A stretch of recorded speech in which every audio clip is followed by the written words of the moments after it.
وخير الناس أنفعهم للناس dadka waxa u khayr badan buu nebigu yidhi dadka waxa u khayr badan anfacuhum linnaas ka dadka ugu nafci badan ugu waxtar badan qofka mu'minka ahi meeshuu joogaba waa waxtar si awgeed buu nebigu calayhi salaatu wasalaam wuxuu leeyahay dadkaba waxa ugu fiican qofka dadka ugu waxtarsan waxtarku iyo qofku waxa uu qabanayo oo la tilmaamayo inuu qofka muslimka ahi uu yahay dadoo dhan qof anfaca lama laha waa anfacahum lilmu'miniin lama odhan xadiidka u fiirso wa anfacahum linnaas baa la yidhi waa dadka qofka ugu waxtar badan isla xadiid labaadoo jaabir laga warinaya imaamu muslim soo saaray nebigu calayhi salaatu wasalaam wuxuu leeyay man istataaca minkum an yanfaca akhaah falyafcal marka ay sheegeen cid wax dadka ku akhridaa inay jirto oo wax ku tufta ayuu nebigu wuxuu yidhi calayhi salaatu wasalaam man istataaca minkum an yanfac akhaah qofka idinka mid ee awooda walaalkii inuu wax taro falyafcal ha yeela buu nebigu yidhi calayhi salaatu wasalaam haddaba nafcigaasi nafci dunawiyana wuu noqon karaa nafci ukhrawiyana wuu noqon karaa qofka waxtarkiisu dadku inta badan waxtarka adduunyay jecel yihiin laakiin waxaa ka mudan waxtarka aakhiro ilaahay subxaanahu wa tacaala qur-aanka wuxuu ku tilmaamayaa bini aadamku dhammaantii inuu khasaare ku sugan yahay in alle soo reebay mooyaane waalcasr ina alinsaana lafii khusr ila aladiina aamanuu wacamiluu الصaalixaat watawaasaw biاlxaqi watawaasaw bisabr rabu samaawaat baa dhaaranaya markuu dhaartay kadib ayaa ilaahay wuxuu leeyahay ina alinsaana lafii khusr dad aayaddaa u fiirsato marka hore waa qasam iyo dhaar baa lagu bilaabay marka labaadna waa jumla ismiya marka saddexaadna inoo xarfu tawkiidaa lagu daray marka daba shanaadna maxaynu idhahnaa laan baa lagu daray intaasoo dhammi luga alcarabiya waa adawaatu tawkiid bay idhahdaan wax markaad rabto inaad adkayso oo senteniskaa sida ugu adag ee loo sheegi kara aad u sheegto ayaa ilaahay u sheegayaa subxaana wa tacaala ilaahay intuu dhaartay buu wuxuu leeyahay aadanuhu insaanka qofka la yidhaahdaa khasaaru ku sugan yihi wax kasta uu yahay yaa laga soo reebay waxaa laga soo reebay bes aladiina aamanuu wacamiluu الصaalixaat watawaasaw biاlxaqi watawaasaw bisabr kuwa afar sifo laga helay iimaan laga helay camal wanaagsanna laga helay xaqana dardaarma sabirkana isu dardaarma xaq iyo sabirkaba isu dardaarmaya yacni waa qof diintana ku camal falay dadka kalena diinta gaadhsiinaya waxay yidhahdaan qofka daacigee dadka diinta ugu yeedha huwa anfacu nnaas aynamaa xal waa qofka waxtar ugu badan meel kasta uu joogaba maalan rususha iyo ambiyadu waa dadka koowaad ee bini aadamka xaqa ugu yeedha waa dadka koowaad ee isku daya dadka inay naar ka badbaadiyaan waa dadka koowaad ee dadka ugu yeedha inay janno u horseedaan sida awgeed iyagaa ugu anfac badan aakhiro iyo adduunba mabaadi dadka anfacaysay keenaan haddaynu qur-aanka in yar u fiirsanno suurad baa qur-aanka ka mida la yidhahda suuratu yuusuf suuraddaa ilaahay subxaana wa tacaala wuxuu kaga warramayaa nebigaasi nebi yuusuf la yidhahdo qisadiisii oo dhammaystiran waa suuradda qura ama meesha qura qiso kaamila oo saa u dherarin maca tafaasiil ay qur-aanka ku soo aroorto waxaan uga dan leenahay markaa meelo yaroo ka mida qisada inaynu tilmaamno nebi yuusuf wuxuu noqday qof waxtara maxaa caddaynaya waxtarkiisa intaynan meel kaleba tegin dembi aanu lahayn baa lagu qaaday dabeetana xabsuu galay إلهي وحلي ودخل معه السجن فتيان لبا ويل أي حبس قال لي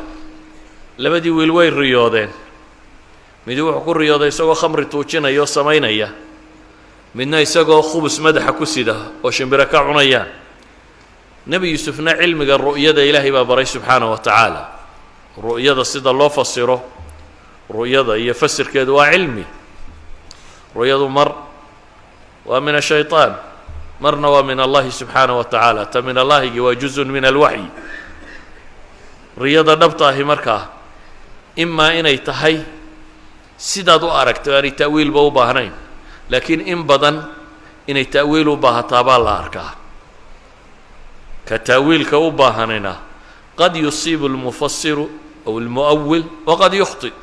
وأنا أصيب كرا وأنا قلدم كرا ودي دتك وقوم بدنا نبي الصبح مركو فريستو صلاة الصبح يورن جري ورحل يا الرياء أركي وأنا فسرها دبيت أنا صحابة وحي شيء جري وحي أركان دبيت أنا وفسر جري مالن دمبه صبح باني وحشاق أبي بكر بايدي له رسول كسيو بلاني ما أنت يقوله أنا ما أفسره أبي بكر بفسر كون دقاقي مركو فسري أيون أبو كود أخطأت وأصبت إن واد قرأت إن واد لويدي بالليل إذا أنا دو أبي بكر باللواي يعد كلنا اللواي كرته فسر كواس معروف على كل حال نبي يوسف أنبياء يدا تودوا وحي إلهي هو وحي يودو نبي يوسف رياضي واركي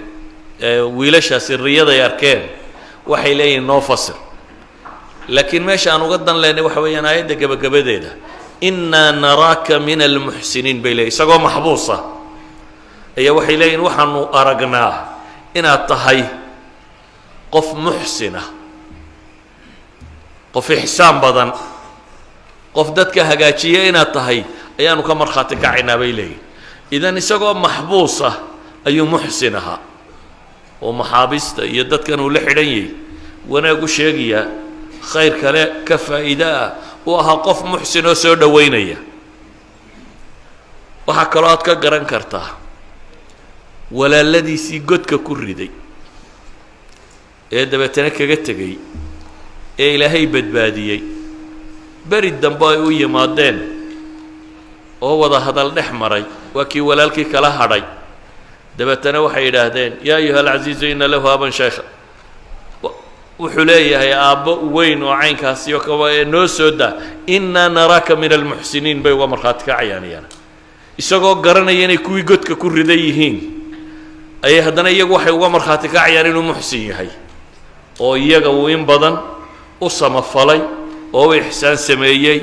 وهانو وحبابا وقيسن دي هانو وحبابا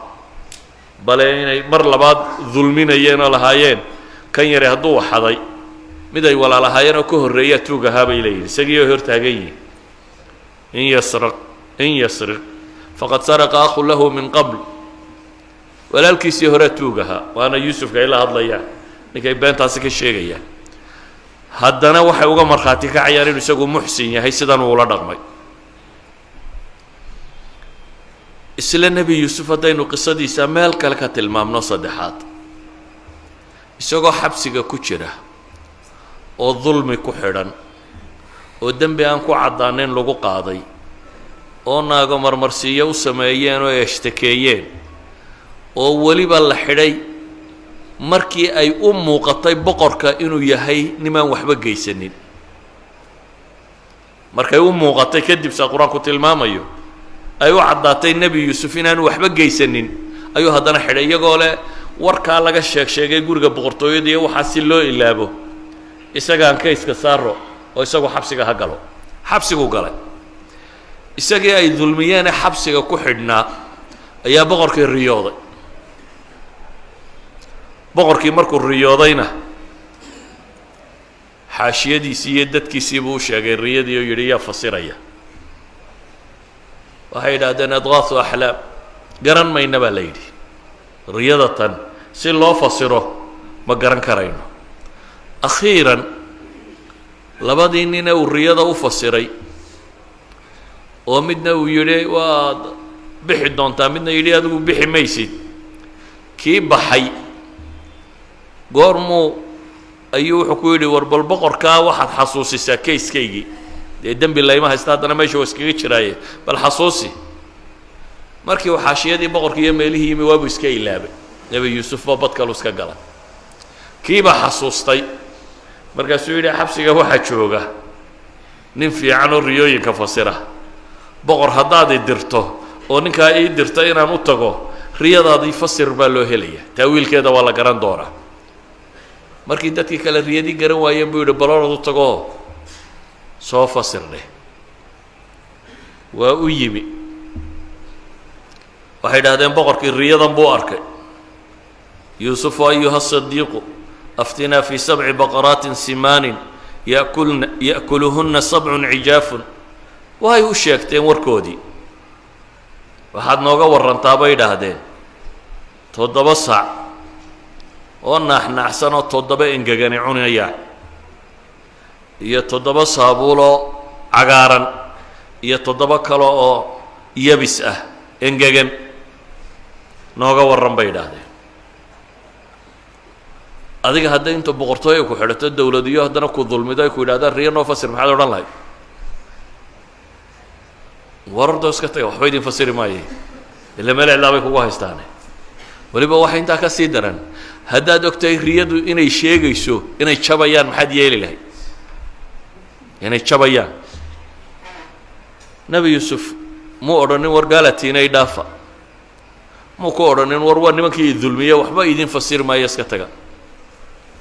muu ku odhanin intaanan idin fasirin xabsigayga sii daaya muu odhanin horta kayskayga ka warrama ee bilaash isagoon waxba kale ka codsan waxna samaynin ayuu riyadii u fasiray weliba wuxuu u sheegay khitadii uu ku badbaadi lahayd waddanka masar markaasi oo uu deganaayey 15 sano nidaamka dhaqaale ee waddankaasi ku badbaadi karaa buu nebi yuusuf ka warramay wuxuu yidhi 7 sano oo barwaaqaa baa idin soo maraysa 7daas sano wixii aad beerataan waxaa cunaysaan mooyaane waxa kale sideeda kayd ugu dhiga ha taabanina 7daas sano sanad walba barwaaquu noqon raashin fiican baa idin go'i doona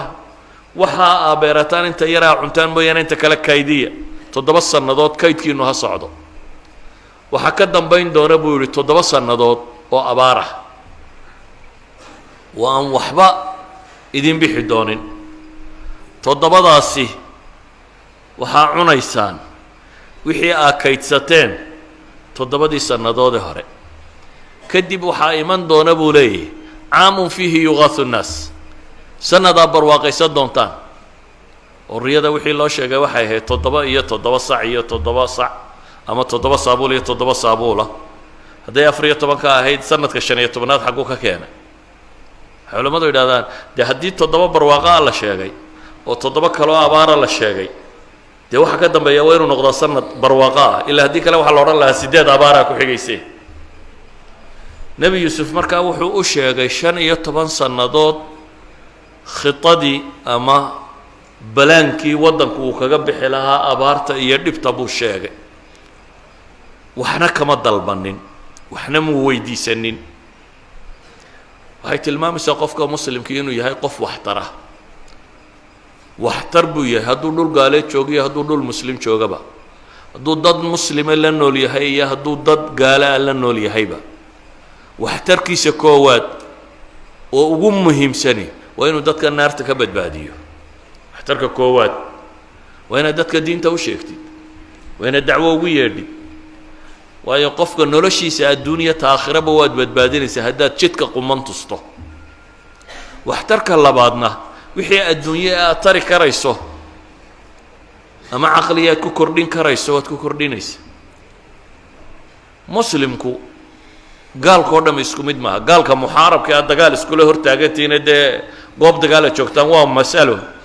laakiin kaa wada degantiina aan dagaal idinka dhaxaynin in wax la taro lama diidana si awgeed buu nebi yuusuf gaaladii xidhatay ee uu la deganaa waddankaa dadka ku nool oo dhan si uu u badbaadin karo ayuu u sheegay khudadii ay ku badbaadi lahaayeen